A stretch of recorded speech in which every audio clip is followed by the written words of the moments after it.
بسم اللہ الرحمن الرحیم۔ معزز ناظرین کرام، السلام علیکم۔ آپ نے راجاؤں مہاراجاؤں کی کہانیاں بہت سنی ہوں گی، ان کی جنگ و شکست اور فتح کی داستانیں بھی سن رکھی ہوں گی، مگر ناظرین ایسے کسی راجا کی کہانی شاید آپ نے نہ سنی ہو کہ جو آج ہماری کہانی کا موضوع ہے۔ اس کی زندگی جنگ و جدل سے بہت دور تھی، جس میں صرف عیاشیوں اور رنگرلیوں کے سوا کچھ بھی نہیں تھا۔ ان کی رنگین طبیعت کی مثالیں ان کے دور میں بھی دی جاتی تھیں، اور آج بھی عیش و عشرت میں ان کا کوئی ثانی نہیں۔ ان کا نام تھا راجا بپھندر سنگھ، اور یہ پٹیالہ جو آج کل انڈیا کا ایک شہر ہے وہاں کے راجا تھے۔ یہ راجا 1891 میں پٹیالہ کے موتی باغ محل میں پیدا ہوئے۔ جب بپھندر سنگھ 9 سال کے ہوئے تب ہی ان کے باپ راجا راجندر سنگھ کا انتقال ہو گیا۔ اس کے بعد بپھندر سنگھ کو پٹیالہ کا راجا بنا دیا گیا۔ اس کی زندگی کے صرف 3 مقصد تھے، تب بھی غلط نہ ہوگا۔ پہلا تھا شکار، اسے شکار کھیلنے کا بہت شوق تھا۔ دوسرا تھا گھوڑے، گھوڑے اس کی کمزوری تھے، یہاں تک کہ اس کے شاہی استبل میں 300 انتہائی مہنگے گھوڑے موجود تھے۔ جبکہ تیسرا اور سب سے زیادہ تھا سیکس کا شوق۔ اٹھتے بیٹھتے سوتے جاگتے چلتے پھرتے بس اس کے دماغ میں جنسی ہوس کے سوا کوئی بھی اور چیز نہیں ہوتی تھی۔ اس کی سیکس سے دیوانگی کا یہ عالم تھا کہ اس نے دنیا بھر سے ہر رنگ اور ہر نسل کی کم سن اور کنواری لڑکیاں اپنے پاس رکھی تھیں۔ ایسی لڑکیاں جو ابھی بلوغت کو بھی نہ پہنچی تھیں وہ بھی جمع کر رکھی تھیں۔ ان لڑکیوں کو راجا کے سامنے پیش کرنے سے پہلے باقاعدہ ٹریننگ دی جاتی اور پھر راجا کے سامنے پیش کیا جاتا۔ راجا صاحب ان میں اپنے حساب سے تبدیلیاں کرواتے، یعنی کہ اگر کسی لڑکی کا وزن زیادہ ہوتا تو اس سے ایکسرسائز کروائی جاتی، اگر وزن کم ہوتا تو اس کی خوراک کو درست کیا جاتا اور خوراک کا خیال بھی رکھا جاتا۔ یہاں تک کہ کسی لڑکی کے جسمانی عضو کی ساخت بھی راجا صاحب اپنی مرضی کے مطابق تبدیل کروا لیا کرتے۔ اس مقصد کے لیے راجا بپھندر سنگھ نے کئی امریکی اور یورپی ماہر بیوٹیشین، پلاسٹک سرجن، نیوٹریشنسٹ اور فیشن ٹیلرز کو نوکری پر رکھا ہوا تھا۔ جب یہ لڑکی راجا بپھندر سنگھ کے معیار پر پوری اترتی تب اسے ان کے جنسی ہوس کے مرکز لیلا بھون میں منتقل کر دیا جاتا۔ عزیز دوستو، اب کچھ بات کرتے ہیں لیلا بھون کے بارے میں۔ لیلا بھون اس محل کا نام تھا جسے راجا بپھندر سنگھ نے صرف اور صرف اپنے جسم کی تسکین اور عیاشیوں کے لیے بنوایا تھا۔ اس کو اگر آسان الفاظ میں فحاشی اور جسم فروشی کا مرکز کہا جائے تو غلط نہ ہوگا۔ اس محل میں کسی شریف انسان کا داخل ہونا ممکن نہ تھا، کیونکہ اس محل میں داخلے کی صرف ایک شرط تھی کہ آپ کے کپڑے اترے ہوئے ہوں، یعنی کہ آپ ننگے ہوں، اور یہ شرط خود راجا بپھندر سنگھ پر بھی لاگو ہوتی تھی۔ اس محل میں دنیا بھر سے لائی گئی کم عمر لڑکیاں راجا اور اس کے دوستوں کے لیے ہمیشہ تیار رہتی، مگر شیشوں کا بنا ہوا ایک خاص کمرہ صرف اور صرف راجا کے لیے مخصوص تھا۔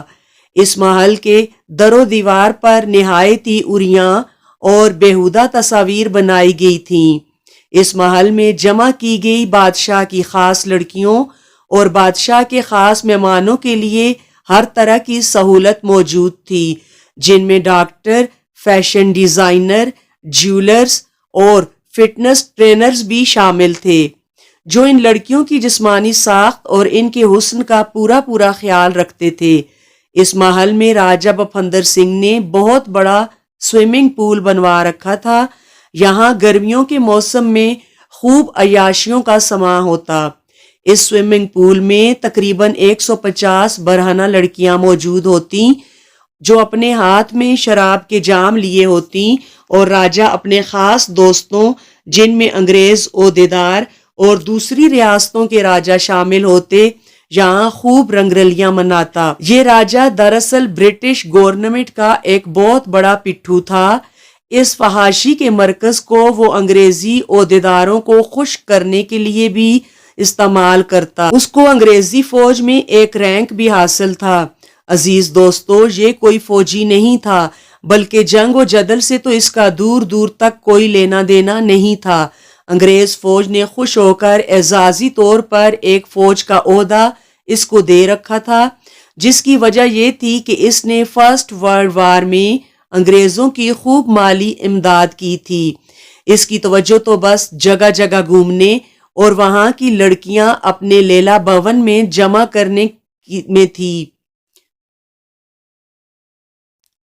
اس کی توجہ تو بس جگہ جگہ گھومنے اور وہاں کی لڑکیاں اپنے لیلا بھون میں جمع کرنے میں تھی۔ اس کو پٹیالہ یا ہندوستان کی عوام سے کوئی غرض نہیں تھی۔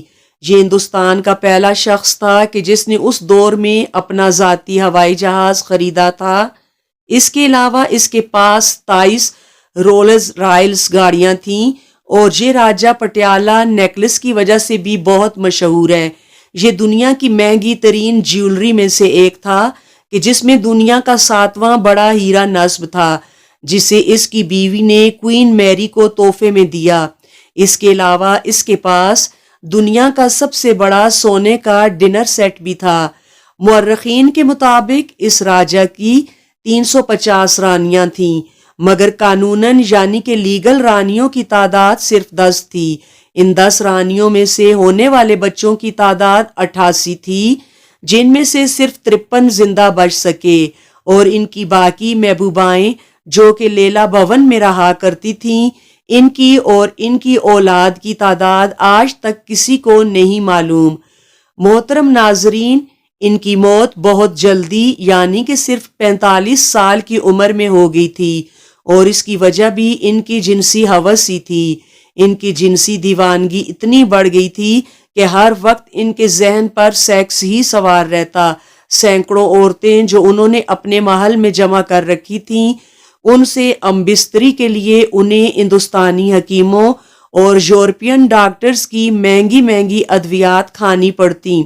یہ اپنی مردانہ طاقت کو بڑھانے کے لیے جادوگروں اور تانتریوں کا سہارا بھی لینے سے گریز نہ کرتے تھے۔ ان دوائیوں نے ایک حد تک تو ان کا ساتھ دیا، مگر جیسے جیسے ان کی عمر بڑھنے لگی، یہ موت کے قریب سے قریب ہوتے گئے۔ بالآخر 1938 میں یہ ہوس کا بھوکا راجہ اپنے انجام کو پہنچا۔ ان کا خاندان آج بھی بھارتی خاندان کے بااثر لوگوں میں شمار کیا جاتا ہے۔ ناظرین کرام، آپ سے درخواست ہے کہ ہمارے چینل کو سبسکرائب ضرور کریں، ویڈیو کو لائک ضرور کریں۔ یہ آپ کی طرف سے ہماری حوصلہ افزائی ہے۔ جزاک اللہ۔